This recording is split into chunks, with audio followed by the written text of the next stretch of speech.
परिवार की तो 3 पीढ़ियां साथ में रह सकती हैं। और पुराने नंबर से ही जब हरियाणा में कांग्रेस की सरकार चुनी गई तब से ये नंबर इसी तरह से चल रहा है। ये ना कोई फर्जी घर है ना फर्जी वोटर है। मान्यवर, वोट चोरी का नैरेटिव बनाने के लिए मान्यवर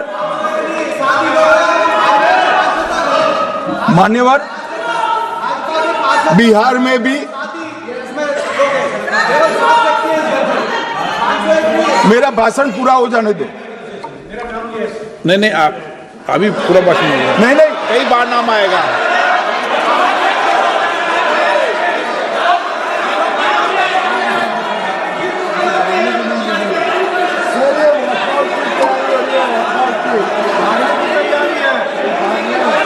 माननीय सदस्य, 2 मिनट बैठिए, मैं कुछ बोलना चाहता हूं। 2 मिनट बैठिए, मैं एक मिनट। माननीय सदस्य, 1 मिनट। मान्यवर, मेरा विपक्ष के नेता से एक निवेदन है कि 2 मिनट सुन ले मुझे, बाद में उनको बोलने का मौका दीजिए। मान्यवर, 2 मिनट। मान्यवर, मेरा आपसे विनम्र निवेदन है, मैं आधी रात तक बैठने के लिए तैयार हूं, मुझे कोई आपत्ति नहीं। मेरा भाषण समाप्त हो जाए, अरे सुनिए ना भाई, सुनो ना, 2 बड़े बोलते हैं तब बीच में नहीं बोलते। मान्यवर, मेरा भाषण समाप्त हो जाए। प्लीज नहीं। मान्यवर, मेरा भाषण समाप्त हो जाए बाद में, इसमें जितने भी मुद्दे विपक्ष के नेता खड़े करेंगे, मेरी मर्यादा में इसका जरूर जवाब दूंगा, मुझे कोई आपत्ति नहीं। मेरा विनंती इसलिए है मान्यवर,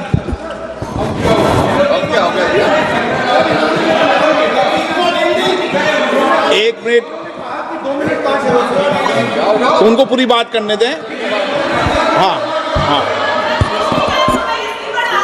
मान्यवर, मेरा विनंती भी, मान्यवर, नो प्लीज डिबेट नहीं करते बेटे। मान्यवर, मेरा विनंती इसलिए है कि शायद वो जो मुद्दा खड़ा करना चाहते हैं उसका जवाब मेरे आगे भाषण में आ जाएगा तो मुद्दा ही नहीं बचेगा, इसलिए मैं कह रहा हूं मुझे पूरा सुन लिया जाए। मान्यवर, बिहार में एक मतदाता की उम्र 34 साल बताई गई, 34 साल की है, इसको 124 साल बताया गया। सच था कि इसमें उम्र 124 बार छपी थी। बाद में मिंता देवी जी ने खुद बताया कि उन्होंने ऑनलाइन आवेदन किया था और वो ऑनलाइन आवेदन करने में गलती हो गई, इसके कारण उम्र 124 बार साल छपी थी। अब इसके आधार पर मतदाता सूची पर प्रश्न कर दिए। सुबोध कुमार नवादा, प्रेस कॉन्फ्रेंस में कहा गया कि एक राजनीतिक दल के बीएलए है, इनका नाम कभी आया ही नहीं, वो भी सच नहीं निकला। रंजू देवी रोहतास, उनको कहा कि एक कार्यकर्ता, उन्होंने बाद में रंजू देवी जी ने स्टेटमेंट दिया, जबरन बुलाकर उनकी वोटर लिस्ट से नाम काट लिया गया, ऐसा आरोप हुआ। तो रंजू देवी ने यही कहा कि कांग्रेस के कार्यकर्ताओं को कहने पर मैंने गलत जानकारी दी थी। मान्यवर, ये जो प्रेस कॉन्फ्रेंस हुई और उसने जिस प्रकार का देश में माहौल बनाया, चलो ये तो मैंने आरोप जो लगाए थे और सत्य क्या है कहा, मगर मैं विपक्ष के नेता ने जो प्रेस कॉन्फ्रेंस में कहा कि मतदाता सूची ठीक नहीं है, इसको सुधार करना चाहिए, तो भाई गहन पुनर्निरीक्षण क्या है, एसआईआर क्या है, मतदाता सूची का सुधार करने की प्रक्रिया है, और वो कर रहे हैं तो भी विरोध कर रहे हैं, पुरानी मतदाता सूची कर रहे हैं तो भी विरोध कर रहे हैं। भाई मतदाता सूची पुरानी हो या नहीं, आपका हारना तय है, ये मतदाता सूची से नहीं होता। मान्यवर, उन्होंने कहा, अपने लॉजिक के समर्थन में कहा कि भारतीय जनता पार्टी को कभी एंटी इनकम्बेंसी का सामना नहीं करना पड़ता। मान्यवर, एंटी इनकम्बेंसी इनके खिलाफ होती है जो जनहित के विरुद्ध काम करे।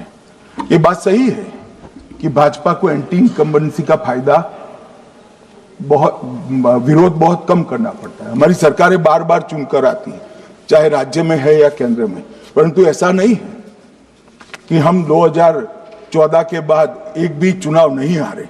छत्तीसगढ़ में 18 में हारे, राजस्थान में 18 में हारे, मध्य प्रदेश में 18 में हारे, कर्नाटक में भी 14 के बाद हारे, तेलंगाना में हम जीत नहीं पाए, चेन्नई में हम जीत नहीं पाए, बंगाल में भी हम हारे। भाई तो तब तो ये मतदाता सूची बहुत अच्छी होती है, तब से नए कपड़े पहनकर आप शपथ ले लेते हो। उस वक्त मतदाता सूची का विरोध नहीं करते हो, और जब मुंह की पटखनी पड़ती है बिहार की तरह, तब मतदाता सूची का विरोध करते हो। माननीय मेरे दोहरे मापदंड नहीं चलेंगे लोकतंत्र में। जब आप जीतते हो तब चुनाव आयोग महान है, जब आप हारते हो तो चुनाव आयोग निकम्मा है, बीजेपी का कहने पर चलता है।